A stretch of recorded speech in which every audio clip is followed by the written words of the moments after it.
Cancer Healer Center, a new beginning. Satish उर्फ खोक्या भोसलेच्या घराची पोलिसांनी वन विभागाकडून झाडाझडती। बीडमधील खोक्याच्या घरातून वाळलेलं मांस जप्त। प्राण्यांचं मांस एका महिन्यापूर्वीच असल्याची प्राथमिक माहिती। कृषी विभागातील घोटाळ्याची सुरेश धस ईडीकडे तक्रार करणार। धनंजय मुंडे वाल्मिक कराडनं कृषी विभागाचे 200 कोटी उचलले, सुरेश धस यांचा आरोप। सुरेश धसांनी मुंडेंवर केलेल्या आरोपांमध्ये तथ्य। कृषी विभागातील घोटाळ्याची चौकशी व्हावी, अंजली दमानी यांची मागणी।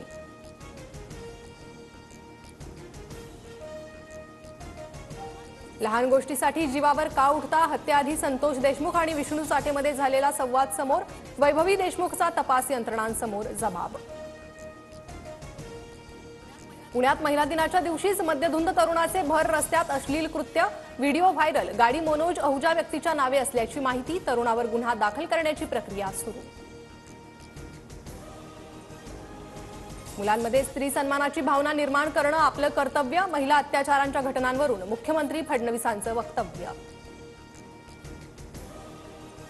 व्हिडिओ काढण्यापेक्षा अशा लोकांना तिथेच चोप द्या। पुण्यातील मद्यधुंद तरुणाच्या व्हायरल व्हिडिओनंतर वसंत मोरे आक्रमक।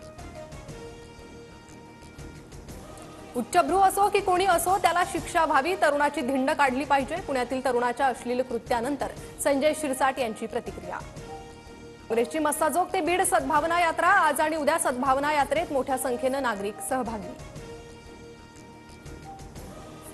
सीआयडीकडून पुन्हा बीड सत्र न्यायालयात अर्ज। देशमुख हत्या प्रकरणाचा खटला केज कोर्टाऐवजी बीड सत्र न्यायालयातच चालवण्याची विनंती। अर्जावर 10 मार्चला सुनावणी। देशमुख हत्येच्या निषेधार्थ पुरंदरच्या नीरा तालुक्यात व्यापारी आणि ग्रामस्थांकडून बंदची हाक। संतोष देशमुखांच्या हत्येचे फोटो समोर आल्यानंतर स्थानिक आक्रमक। अत्याचाराच्या घटना वाढल्यानं महिलांना एक खून माफ करा। महिला दिनाच्या निमित्त रोहिणी खडसेंचं राष्ट्रपती मुर्मूंना पत्र। उद्धव ठाकरे हे विश्वासघाताच्या राजकारणाचे महामेरू। स्वतःचे पाय चिखलात माखले असताना दुसऱ्यांवर बोलू नये, आशिष शेलार यांची टीका।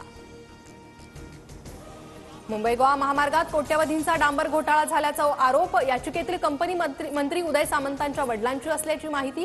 पुढील सुनावणी 9 एप्रिलला होणार। Cancer Healer Center, a new beginning.